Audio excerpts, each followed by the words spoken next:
Hello, I'm Nick Offerman, white male translator for Gaslit Nation.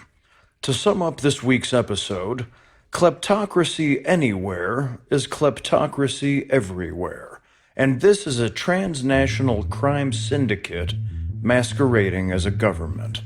Thanks for listening. Alio? Paul, I need your help. Arranging an interview with Stalin. Go to Walter Duranty at the New York Times. Listen, I really need to talk to you. I found something big. It can break the story wide open. Mr. Jones. Mr. Duranty. So why are you really here? I need your help. This is Ada Brooks. She's my star. What do you want? The story no one is talking about. Ukraine. Stalin's gold. You will retract your statements to the press immediately. Or they will shoot our engineers. You actually thought you could interview Stalin and make some kind of difference, didn't you? Okay, what's the agenda now? I don't have an agenda, unless you call truth an agenda.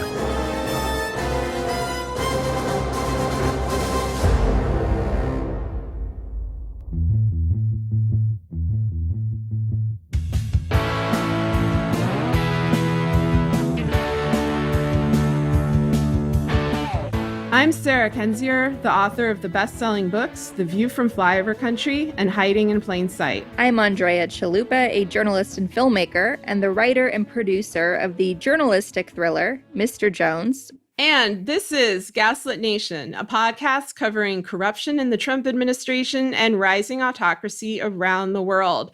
Today, we are joined by our special guest, Dr. Timothy Snyder, a historian who specializes in the study of fascism in 20th century Europe. He is a professor at Yale University and the author of the books Bloodlands, Europe Between Hitler and Stalin, Black Earth, The Holocaust as History and Warning, and the recent bestsellers On Tyranny, 20 Lessons from the 20th Century, published in 2017, and The Road to Unfreedom, Russia, Europe, America, published in 2018, both of which warned of rising autocracy in the United States and increasing Kremlin incursion into Western democracies. Dr. Snyder's warnings were widely read, but alas, not heeded by U.S. officials. In his spare time, Timothy Snyder does cool things, like serve as a historical consultant on movies, including Mr. Jones, Andrea's film about Stalin's genocide in Ukraine, and the Welsh reporter, Gareth Jones, who tried to bring the truth to light, only to face scorn, censorship, and threats. Andrea, for those who don't already know, can you summarize your movie and give some information on how our audience can see it? Yes, so Mr. Jones is inspired by the incredible true story, as you mentioned, of the young Welsh journalist, Gareth Jones, who had a remarkable rising career. He talked his way onto a flight with the new Chancellor of Germany, Adolf Hitler. He wrote a report based on that trip and covering Hitler's Germany, warning about the impact it would ultimately have. And then he thought, he's going to follow that up, being very ambitious, going to Moscow, hunting down rumors of a famine and the fact that Stalin's massive, rapid modernization of the Soviet Empire was a bit suspicious. And so he was able to brilliantly hustle his way into Ukraine, which was closed off to journalists at that time for reasons why the film reveals. And stumbling around in Ukraine in this illegal trip, he sees ghost village after ghost village and puts the pieces together that the Soviets have systematically mass murdered millions of people, namely largely Ukrainians, through this famine. It was like the first weapon of mass destruction, essentially, organized starvation. And he comes out and blows the lid off this thing, and the New York Times and powerful forces in the day rally against him to silence him. And ultimately, the movie goes on, and it's a very harrowing, real-life, historically inspired journey. So that's the film. And so how do we see it? When is it coming out? So you can get it on iTunes right now. You can get it on a lot of the streaming services, but it's available. So just look up Mr. Jones, directed by the great Agnieszka Holland, wherever you would normally stream films.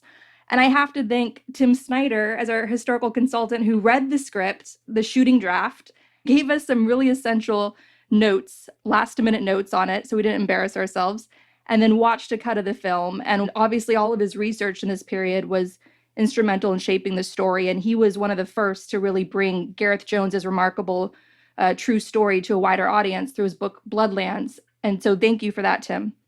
Oh, no, my pleasure. Thank you for making the film. I mean, balancing the historical record is such a difficult thing to do. There's always this tremendous gap between what actually happens and where we have sources. And as in the case of Gareth Jones, the very people who are most courageous in trying to find out what's actually happening are also the ones that we never hear about. So I was really glad to take part in that project, and I'm really glad to be able to talk to you about whatever you want to be talking about today. We are so excited to have you on, Tim. This is awesome. This is going to be great for our audience. One of the questions I have is we're now 3 years into the Trump administration, and we're finally seeing both officials and pundits using words like authoritarianism or fascism to describe where the U.S. is headed. And you, of course, warned of this long ago during Trump's campaign and in the immediate aftermath. And it, seemed fairly obvious if you have knowledge of history and just a flair for the obvious. Why did it take people in power so long to admit the danger at hand? Yeah, I mean, first of all, I want to say thank you for remembering that. I mean, the problem with being right is that no one ever remembers that you're right. It's much easier as a pundit to make a career being controversially wrong, because if you're right, no one ever wants to admit it. But what I really wanted to say is that there were a lot of other people who were right at the time too, like yourself, like people who were working on Eastern Europe, like a lot of African Americans. But there are two main issues. The first is American exceptionalism. I wrote on tyranny on the basis of what intelligent people who had experienced Nazi Germany, who had experienced Stalinism, had written, because I wanted to create a kind of distance which would allow people to see themselves in a different light. As Americans have this tendency to think, by definition, we're free people, or by definition, we're a democracy. That's what I mean by exceptionalism, that somehow history doesn't touch us or taint us, that somehow we're free of the weaknesses that concern everyone else. And history is just not like that. We're not different than everyone else. We're not better than everyone else. In some ways, we tend to be worse. And exceptionalism is one of the ways that we do tend to be worse. All this constant patting ourselves on the back. That's one issue, is the American exceptionalism. The other issue, I think, is post-Cold War complacency. The years after 1989 led to a lot of Americans saying things like, history is over, there's only one alternative, capitalism will automatically bring democracy, the world's going to become more like us. And so we were coasting. We were coasting morally, we were coasting intellectually, we were coasting politically, and we weren't ready for something to happen. We weren't ready for something drastic to happen. And we'd forgotten that we were part of a larger world in which people can do things to us, which is the Russian part of the story. And then, underneath that, there's just the basic human tendency to think it can't happen to me, it can't happen here. And that's what I was fighting against the whole time. So thank you for remembering that. Oh, of course. With On Tyranny, there are a few books I've seen that have had that kind of impact, I think, on a lot of grassroots organizers and just Americans who are confused about what was happening, how to process it, what to do. That's why sometimes I'm shocked by the lack of foresight in our officials, because I do see, ordinary readers just devouring your books and other books that did lay this out. Andrea, do you have comments, or should I keep on rolling here? Keep on rolling. I like your questions. Yeah. I mean, one thing in reference to what you just said about the post-Cold War complacency, you're a scholar of this era. And lately, I feel like we're going through a kind of reevaluation of, did the U.S. win the Cold War, or what exactly was being accomplished by the Cold War? And was it really this kind of binary struggle? As we learn more and more, for example, about the role of the Russian mafia, or these kind of transnational alliances that seem to surpass, state borders or our traditional ideas of nation states or even of empires. Do you have thoughts on that? Yeah, I think oligarchy won the Cold War, right? Yeah. Certainly Americans didn't win the Cold War. Oligarchy won the Cold War. The Russian oligarchy won the breakup of the Soviet Union. Not just the Russian oligarchy, the post-Soviet oligarchy won the breakup of the Soviet Union. And that post-Soviet oligarchy has had a disproportionate influence on events inside the United States, not least through the clever support of Mr. Trump in 2016. But it's not just a matter of the bad Russians.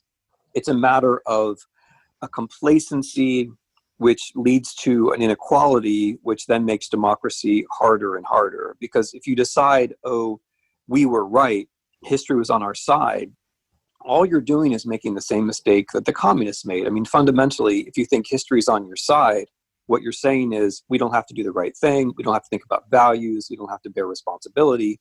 You just think capitalism is going to take care of everything for you. And of course it doesn't, because nothing, there is no giant mommy in the universe who takes care of everything for you. Nothing's going to take care of everything for you. And so what we did was you basically invited our own problems by saying we were right.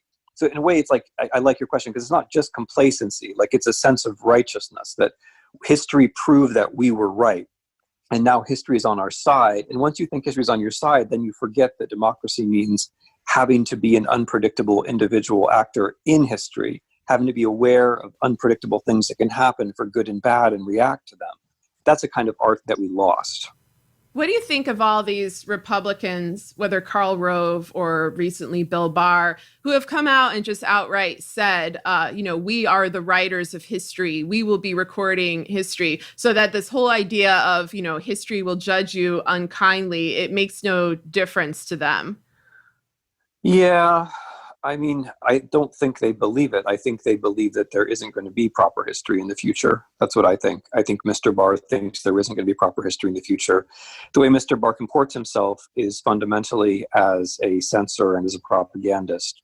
The work that Mr. Mueller did, although it had its limits, was a kind of historical effort. It involved collecting primary sources, carrying out interviews and so on, and laying out much of what happened in 2016. Mr. Barr's work with respect to Mr. Mueller was as a censor and a propagandist. We made every effort to make sure that people didn't find out what happened. So I think what Mr. Barr means is that we are going to mess things up so badly that history is going to be impossible to carry out in the future. In other words, it's a promise of authoritarianism, because only in authoritarian regimes is it impossible to do proper history. I think that's the meaning of it, and that's why it's such a dark prophecy, because what's being said is, look, in the future, America is going to be like, it's going to be like the Soviet Union used to be. No one's going to be writing proper history anyway, so people like us are going to be heroes. Because let's face it, the only way Mr. Barr is going to be a hero in some future textbook is for the United States to be an authoritarian regime. Yeah, I agree. And it's very much in keeping with the lessons of Andrea's film of Mr. Jones, which of course is the story of how Gareth Jones faced obstacles not only from Soviet officials to tell the truth in real time, but from those who were writing, the first draft of history, people at the New York Times, like Walter Duranty, who was covering for the Soviet regime. I was wondering if you have thoughts on the coverage of the New York Times today, because it has come under fire for similar reasons. The refusal to document Trump's full relationship with the Kremlin or with Russian oligarchs, refusal to call out authoritarian ambitions in plain terms. How does this compare to Duranty's era, and what do you think of it in general? Okay, I'm going to start with the general and then land on the New York Times. So I think if we take a deep breath and look at the horizon, we can see some basic problems with our journalism, with our culture of journalism, with our economy of journalism, which have helped to land us in all the messes that we're in. One of them is that we don't really have foreign correspondents anymore. In 2016, what we should have been reporting was that Russia had done things like this in Estonia, in Georgia, most recently in Ukraine. If we had foreign correspondents, we would have been all over that story, but we weren't. And so instead, we fell back into this kind of American exceptionalism, which was like, well, nothing like this has ever happened to us, and so therefore it can't be happening at all. And you're a conspiracy theorist if you talk about the rest of the world. A second big problem we have is the collapse of local journalism, because without local journalism, a lot of people stop trusting journalism at all. And without local journalism, people find themselves riding on talk radio or Fox or the internet and get themselves into conspiracy theorizing and into a politics of us and them instead of caring about the basic things that actually matter in day-to-day life. Those are some real underlying problems that make everything worse. Whether it's racial violence, or whether it's a pandemic, or whether it's Russia interfering in our elections, those basic breakdowns in journalism have made everything worse. As far as the New York Times goes, I think they're in a kind of difficult position that they have to kind of be the press as such. Like, taking what I said just now, keeping that in mind, the New York Times is in kind of an unfair position because they, and to some extent the Post, have to do everything. and they can't do everything. They have to kind of stand for journalism itself, and that's really too much for anyone to bear. But I do take your point. I mean, I think part of the problem, or as I see it, the essential problem with the New York Times is that it tries to both be creative and investigative and basically think the status quo is normal. That's just too hard. It's too contradictory. You guys were kind enough to mention on tyranny at the beginning. The New York Times didn't want any part of that. In 2016, 2017, when I was way out on front of certain issues involving Russia or the US, I mean, it's characteristic that was one of those times when I could not publish in the New York Times. They were just not interested in that sort of thing because it made the bandwidth too wide. I think they're kind of caught in this on the one hand, on the other hand, which is a basic problem of US press coverage, that you try to be fair. And of course, it's better to be fair than unfair. But if you're on the one hand, on the other hand, is just capturing the voices that are already in the room, what you're missing is the reality which is far outside the room. And I mean, when I say that, I should say also that the New York Times has done lots of local reporting. They've tried to fill some gaps. They've done remarkable work on lots of stories, including the Russian one. But I think the basic problem is a structural one, that there's not enough fact-finding happening out there in the world. And when there's not enough fact-finding, then the status quo starts to seem normal. And people who offer challenging views seem to be coming out of left field or from outer space, because you're not aware that those challenging views are actually based around facts, whether they're facts out there in the world or facts even in the United States. Yeah, I agree. And it was incredibly frustrating because there just seems to be a lack of a basic historical knowledge, a lack of a comparative perspective in terms of, as you mentioned, similar incursions by the Kremlin and its affiliates into other democracies. And, kind of a refusal to accept the words of Trump or Bill Barr or Roger Stone or any of the more blatant and outlandish figures in this at face value. They announced their plans. What's going on now is the platform that Trump ran on. And they've often confessed their sins or their crimes to the public, whether it's going on Lester Holt and admitting to obstruction of justice, or Trump Jr. tweeting out evidence, for a federal probe on his own account. What do you make of this? Because I've been sort of struggling with this. Like, it's one thing if you're doubting the words of an outside analyst. It's another thing if you're taking the first person primary source narration from the protagonist and saying, no, we must give them the benefit of the doubt. We must assume something better about them than what's right in front of our eyes. That's what Durante essentially did with Stalin. Yeah, exactly. Yeah, it's a hard question to answer because you formulated the question so perfectly to start out with. It's a failure of imagination, because in order to see reality, you have to have imagination. If you don't have imagination, you can't see reality. And imagination comes from history. Imagination comes from saying, things like this have happened before. We've seen characters like this before, whether it's on the far right or the far left. It's entirely possible that he means what he says because people have announced these kinds of things before, and then they've carried them out, right? I mean, not just history, but political theory. I mean, Hannah Arendt is very good on all of this. People say things, and the things that they say start to change the reality. The predictions that they make then become the things they have to enforce and bring into the world and make happen.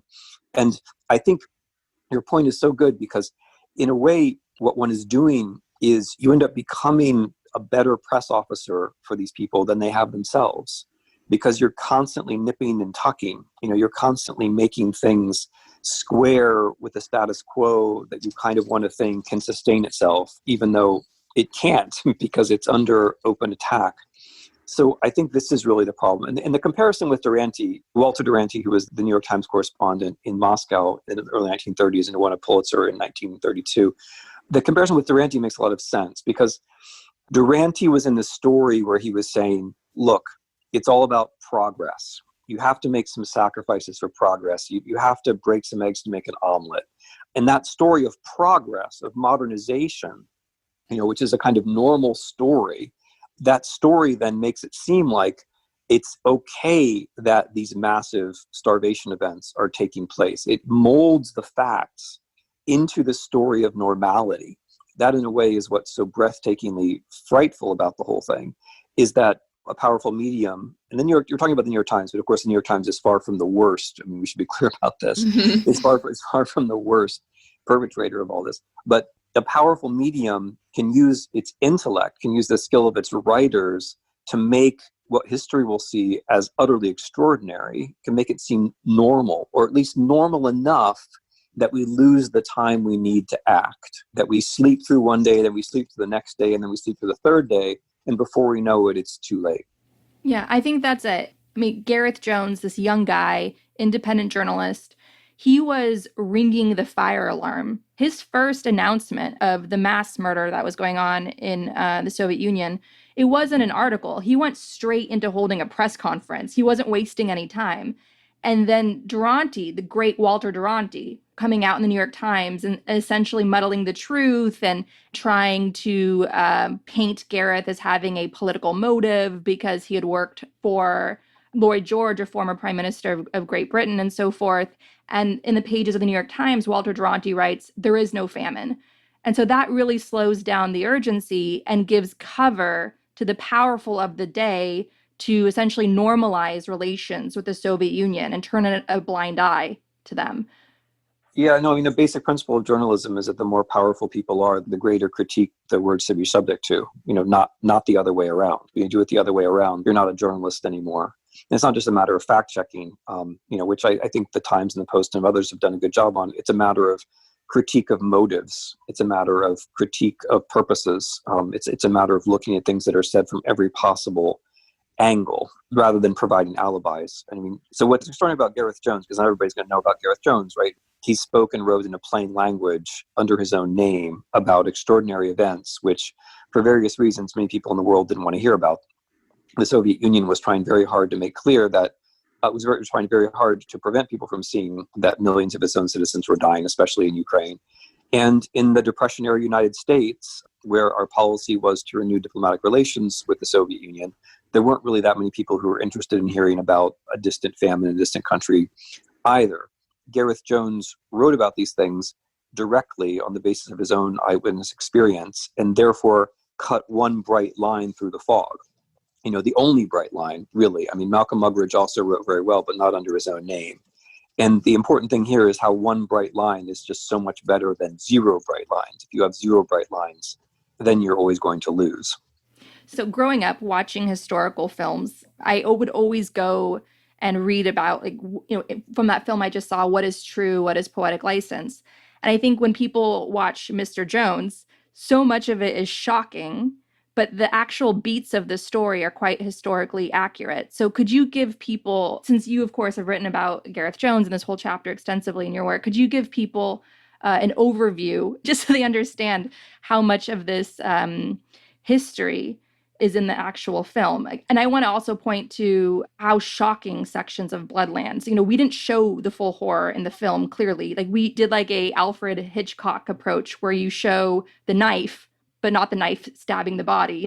Could you kind of go into a little bit of an overview of what this famine was, the level of propaganda around it, the level of censorship of the Western press that should have been reporting on it, and the level of self-censorship as well, just to validate that this was a horrendous event and how it all sort of operated? Let me start with the event itself, and then I'll say something about the film. I mean, it's a feature of the very problem that we're talking about that not very many people know, that there was a mass starvation in the Soviet Union in 1932 and 1933, of which the chief victims were inhabitants of Soviet Ukraine, mostly Ukrainians. It's a feature of the problem that we're trying to discuss that never really made it into the history books, or it's only making it to the history books now, properly documented, thanks to recent work by historians like Ann Applebaum or Terry Martin. It's a feature of this problem that we have, that, it's 90 years have passed almost, and we're still trying to talk about the basics. So the basics are that in the course of trying to collectivize agriculture, that is taking land and farms away from individual peasants and taking control by the state, in the course of that policy, Stalin decided that Ukraine and Ukrainians were a particular problem, and intensified aspects of that policy, such as putting villages on a blacklist where they couldn't get any goods from the rest of the country, such as imposing a meat penalty, which meant that the very last source of calories for peasants was taken away, such as closing the border of the Ukrainian part of the Soviet Union so that people couldn't go anywhere, such as even preventing peasants from going to the cities to beg, making that illegal. All of these things together meant that several million people died in Soviet Ukraine as a result of political decisions who did not have to die. Several million people died in Ukraine of starvation at a time when the Soviet Union was exporting grain around the world. That's the event. And we know about the event from eyewitness testimony. We know about the event from Soviet records themselves, which are bountiful on this point. There are aspects of it that can be debated, but the event itself is absolutely beyond question. It's a kind of paradigmatic example of how history needs the help of journalists if it's going to happen, right? Going back to, Bill Barr and what the future of history is going to look like. There have to be first-person accounts by people who have seen things right under their own name if big historical events are going to be understood as they're happening. So the reason why the film is important is that the basic historical event which stands behind it, that is the famine in Soviet Ukraine, is absolutely true and absolutely happened. And as you say, it was much, much worse than you portray it in the film. Peasant children who escape these restrictions and flee to the cities, Kharkiv or Kiev, and are then put in underground barracks so they won't be seen starving on the streets. So they starve in darkness, away from their parents, all by themselves. The daily spectacle in the big cities of central and southern and eastern Ukraine of people dying on the streets, and it's becoming so normal that passersby just ignore it. These are things which are very difficult for even the most hardened watcher of films to take in. I mean, this is horror not in the Hollywood sense, but horror in the actual human sense of just some of the most horrible things that can happen. So the basic historical event that you portray absolutely happened. To be clear, the film is not a documentary. The film is a kind of dramatized relation of what Gareth Jones did and saw. And as that, it's very effective. It gets across the central point that here was a young, courageous person who did an extraordinary thing. As a film, here and there are things which are not exactly the way they happened in reality because you made a film. But the fundamental truth about the event goes deeper and broader than even you presented it. And the basic point that you're trying to make, namely that you can't have history without truth tellers. And without truth tellers, all you'll have is tragedy, is a very fundamental one. And I'm very glad you made it. Yeah, of course. And of course, there are certain changes for conveniences. We know that Gareth didn't attend an orgy at Walter Duranty's apartment in Moscow, but it is a fact that Walter Duranty did love himself a good satanic ritual orgy. We have that documentation from his years in 1920s Paris.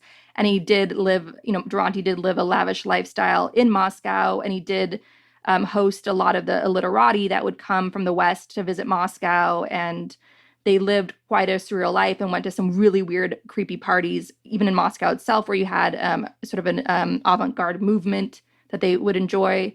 So just for the sake of economy, obviously, we would combine events based on fact together just for the convenience of moving the story along without question.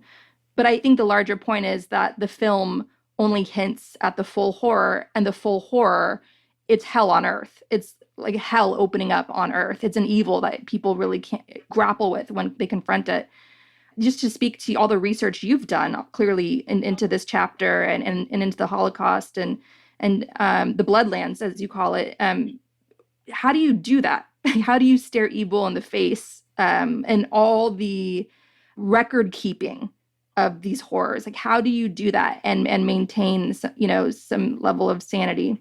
Well, it's kind of you to say that I'm some level of sane. I appreciate that.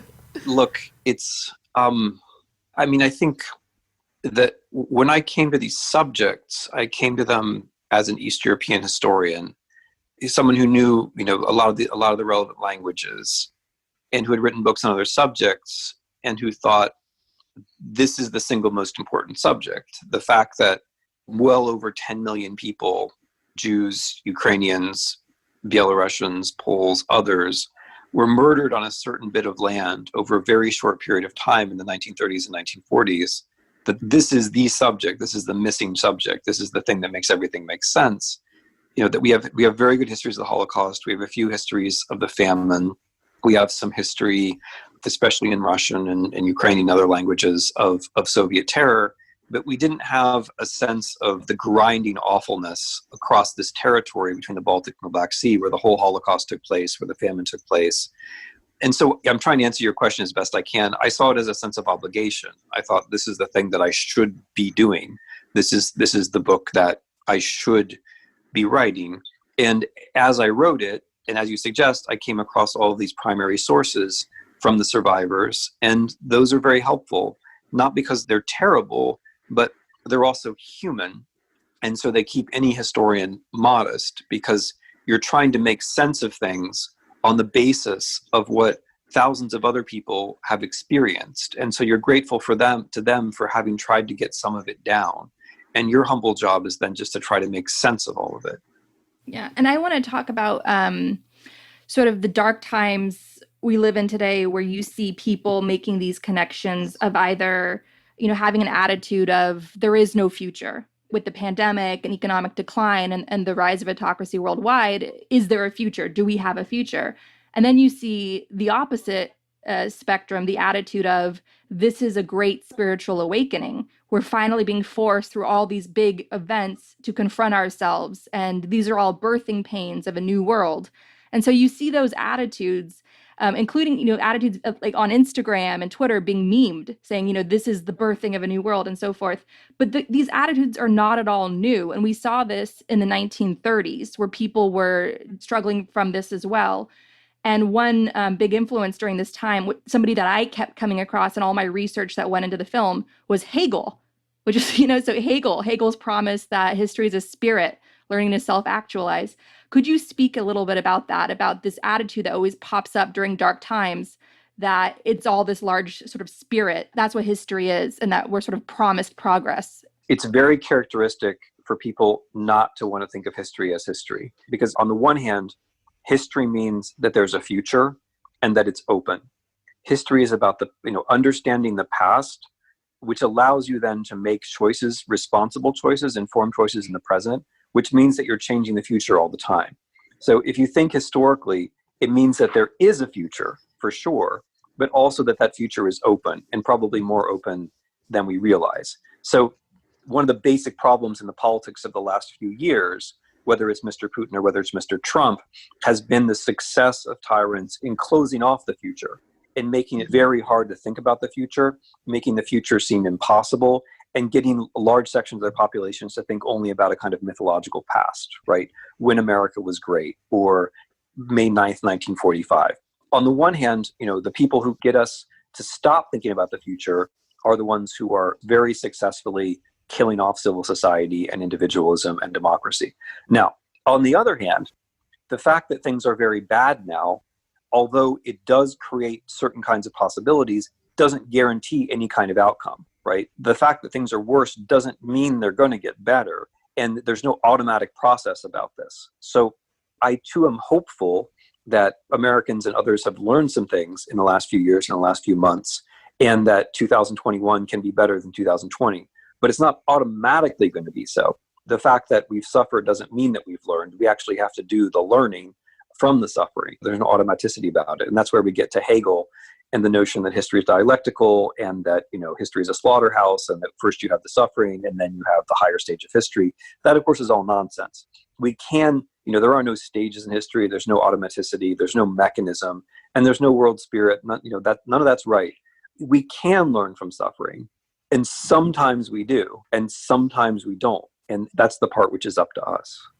I have a question related to that, just about the concept of time and the autocrat's playbook. Like when Trump came in, he basically did all of the things, or his backers advised him to do all of the things that an autocrat does to cement power. They purged agencies, they packed courts, and we kept hearing these false assurances of, oh, just wait till 2020, or wait till Mueller finishes their report. And I was, thinking to myself the whole time, he's doing what autocrats always do, which is run out the clock as a strategy. And I think I recall you saying, Tim, back in 2016, 2017, that we had about a year and a half into this administration to kind of see what direction it will go, to see if those autocratic tendencies harden, or, how well they can be fought. What do you think about where we're at now? How we can undo the damage that is done? How far down the road are we? And so on and so forth. Yeah, I want to reinforce your point about time, because it's so important, and it's one more way that history helps us, because history is the main way we have of thinking about the world in which time flows forward. It reminds us that time itself matters. So your metaphor of playing out the clock is a good one, because that's one way to have an authoritarian changeover, is that you just keep the other people, on the bench while you have the lead and you hold the ball, and that's it. And at some point, everyone realizes it's over and a referee blows the whistle and everybody goes home. I mean, you haven't done anything, and that's the sad thing. I gave an interview to, I think it was the Süddeutsche Zeitung in January of 2017, where I said, we've got about a year. And what I meant was we've got about a year to start doing stuff. Because the thing about these transitions is that you have to start acting right away. You can't wait for the target to show up clearly on your screen and say, oh yes, here we clearly have an authoritarian regime change. Because by the time it does, it's already all over and you're already in trouble. You have to start acting right away, even though you're not exactly sure what's going to happen. And there's nothing wrong with acting right away, because the things that you do when you act right away are things that you should be doing anyway. Every single lesson on tyranny applies to a democracy which is perfectly vibrant, as well as to a democracy which is falling. I mean, the basic political hygiene that we should be undertaking all the time is always valid, whether your democracy is falling apart or not. So maybe, even if I'd been wrong, which I wasn't, but even if I'd been wrong, doing things like making eye contact or subscribing to newspapers or taking part in demonstrations, that's good advice anyway. But the point is that because authoritarians try to get us into this kind of hypnosis where we just stare for a while and don't do anything, we have to start acting right away, even though it feels weird to act right away. We have to get into the time stream ourselves to slow them down, but also to start up new things, which then they have to contemplate and they have to deal with. So to the question, how have we done? I mean, it's a very mixed bag. Some people did do things right away. And the fact that some people did do things right away, including a lot of lawyers, including people who organized marches, like Andrea, I mean, because some people did some things right away, it's taken them longer than it would have done, right? I mean, if it hadn't been for that, 2020 wouldn't even be a hope. There's hope for November. We're talking in June. There's hope for November, but only because a lot of people did things in 2017 and 2018 and 2019. If not for that, this would already be out of reach, I think. That's my main sense, is that, I mean, we've done a pretty mediocre job, all in all. Americans have we haven't done nothing, but we've been very slow off the mark.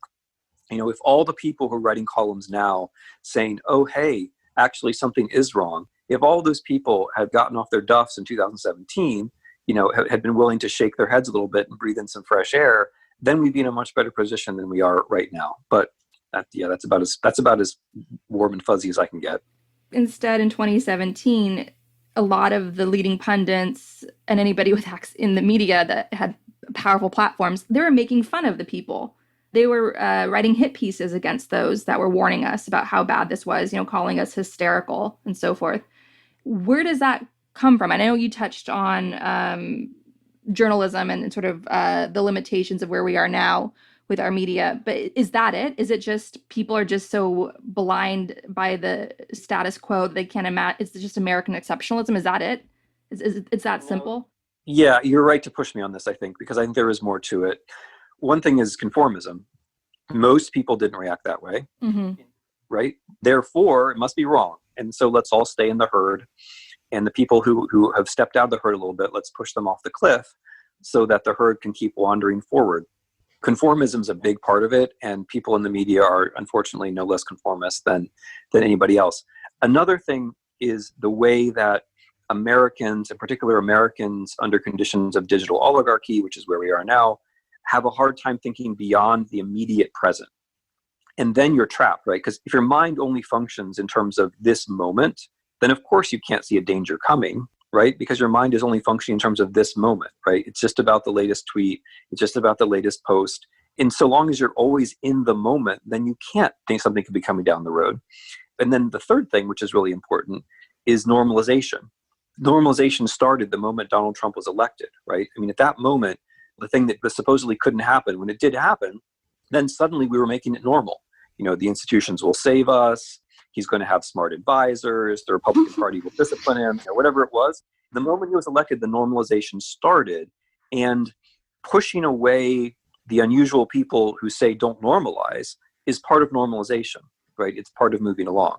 That's why lesson number 1 of On Tyranny is don't obey in advance, because in lesson 9 is stand out. Because when you normalize, what you're doing is you're taking your own creative potential, you're taking all of your talent, and you're turning it to help an authoritarian regime change. So another part of it was the normalization, like the impulse to normalize, which people were not aware of in themselves, but they definitely had. Yeah, I want to ask about fashionable people flirting with fascism. Like, I think, I've read interviews with you. We've mentioned this before. And sort of why do you think some George Bernard Shaw, the great artist who gave us My Fair Lady and other plays, there's an example of this in the 1930s. We see it today with some of the hipsters in media interviewing Steve Bannon and normalizing Steve Bannon and so the white supremacist. Why do you think fashionable people, and of course they tend to be white people, why do you think some have a draw towards fascism? Artists, creative people are all over the political spectrum. I mean, some people who are doing wise things, trying to defend civil society, are also artists or creative people. And some people on the far left, I mean, there isn't much of a far left in America now, but historically the far left has also been populated by creative people and by artists. I think part of it, I mean, there is a particular current, though, I agree with you, which stretches back to the first fascism to now, which is the idea that we're just against something. Right. So we are the creative people, we're the critical people, and all we're trying to do is cast light on the iniquities, the hypocrisies, and so on and so forth. We're not actually taking a position, we're just showing how all of this stuff is hypocritical and how all this stuff is imperfect. I think that might be the kind of connecting tissue that if you're a creative person, you can say, well, I'm not really political, I'm not really taking a political position, I don't support any candidates or anything like that. I just want to show how. And then, you use an aesthetic style of thinking to show that something is hypocritical or contradictory, or that people don't always live up to their word, and that it's natural for you to bring in the people who talk about the system and how the system is bound up in inconsistency. And of course, any democratic pluralist system is going to have lots of lying and hypocrisy. And, that's the way we are.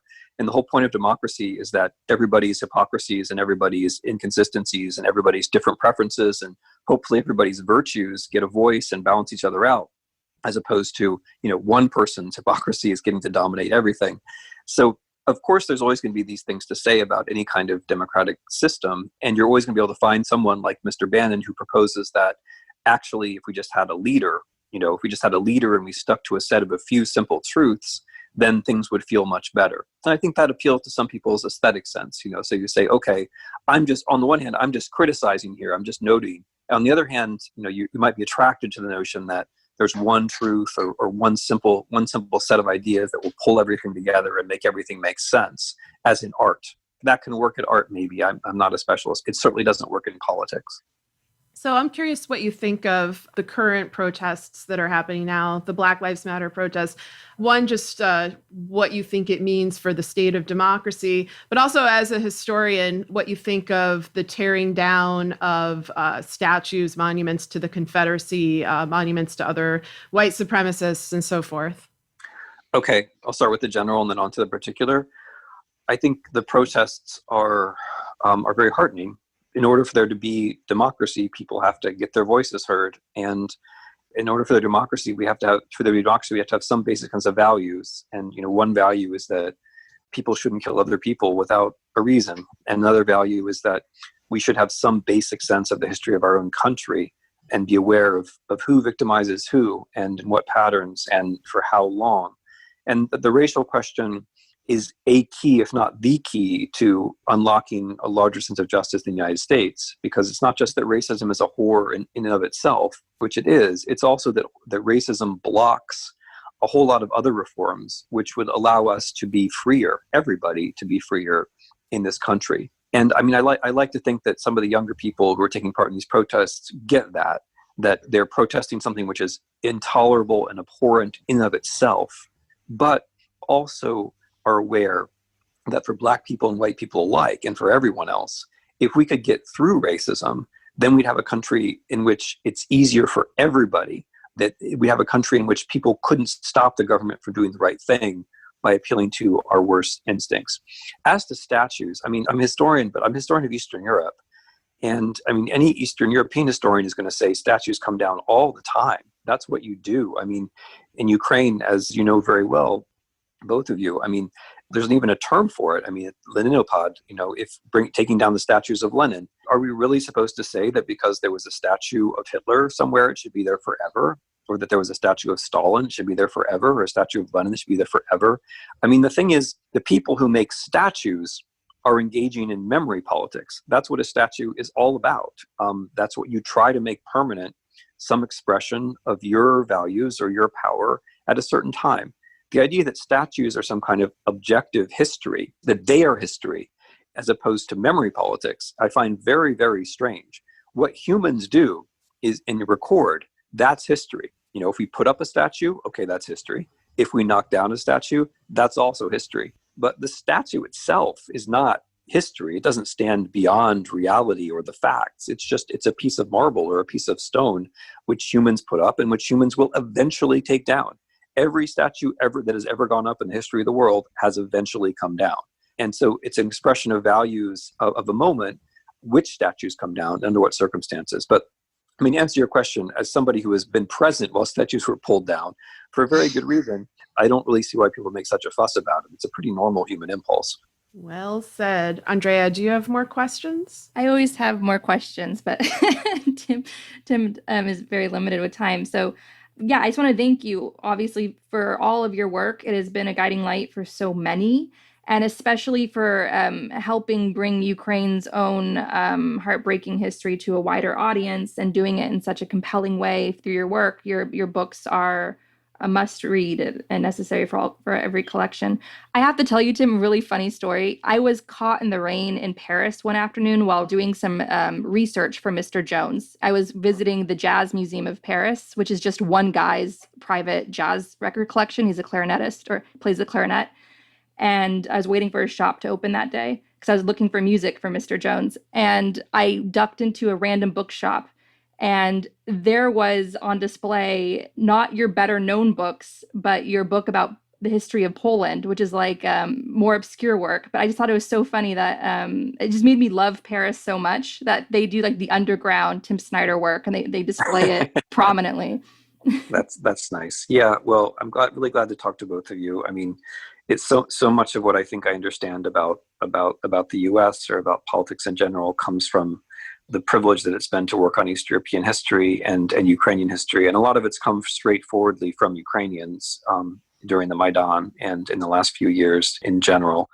We have to learn from each other, and I'm glad I've had the chance to learn from both of you too. We're grateful for you. So thank you so much for joining us. And this was really fantastic, and we hope to talk again. Good. I hope so too. All the best to both of you.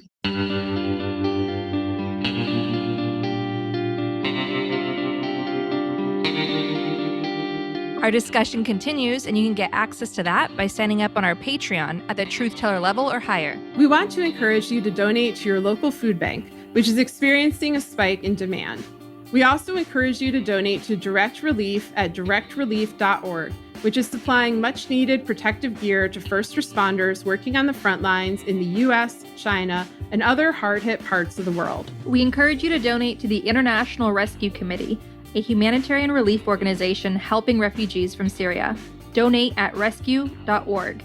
And if you want to help critically endangered orangutans already under pressure from the palm oil industry, donate at the Orangutan Project at theorangutanproject.org. Gaslit Nation is produced by Sarah Kenzier and Andrea Chalupa. If you like what we do, leave us a review on iTunes. It helps us reach more listeners. And check out our Patreon. It keeps us going. Our production managers are Nicholas Torres and Carlin Daigle. Our episodes are edited by Nicholas Torres, and our Patreon exclusive content is edited by Carlin Daigle. Original music in Gaslit Nation is produced by David Whitehead, Martin Wissenberg, Nick Farr, Damian Arriaga, and Carlin Daigle. Our logo design was donated to us by Hamish Smith of the New York-based firm Order. Thank you so much, Hamish. Gaslit Nation would like to thank our supporters at the producer level on Patreon: Adam Levine, Alabama, Alan Liu, Allison Marino, Ann Marshall, Brian Tajudin, I think, Kai Gillis, Carol Gulstad, Catherine Anderson Carina, Charles Olthier, David Porter, Diana Gallagher, D.L. Singfield, Elizabeth Dove, Emmy, Eric Kaplan, Arena Guardia, Ethan Mann, Evan Rosemore, Fontaine Carpenter, George Hughes, Greg Kreimer, Gustav Halsby, Janet Robinson, Jared Lombardo, Jason Benke, Jason Rita, Jeff Thompson, Jennifer Slavic, Jens Eilstrup Rasmussen. Jans, Sorry. Joel Newman, John Astrick. John Laughlin, John Ripley. Karen Humphreys, Kate Cotton. Katie McHugh, Katie Masuris. Keith Gottschalk, Kelly Ranson. Kevin Gannon, Kevin M. Garnett. Christy Vital, Lawrence Graham. Leo Chalupa, Lisa LaFlame. Lorraine W. Todd, Lynn Schneider. Mandy Farapur, Marcus J. Trent. Margaret Moe, Mary Wong. Matt Perez, Maureen Murphy. Michael Stinoff, Michael Wooldridge. Michelle Dash, Mike Tripico. Nicole Spear, Oliver Ash. Pamela Newport, Ray Alba. Rhonda White, Rich Craw. Richard Smith, Robert Wedginski. Sandra Kelnant, Sonia Bodanovich. Sharon Hattrick, Solomon Hikes. Tanya Chalupa, who's currently babysitting, Victoria Nordgren. Victoria Olson, William Barry Reeves. Ren. Thank you all so much for your support. We could not make this show without you.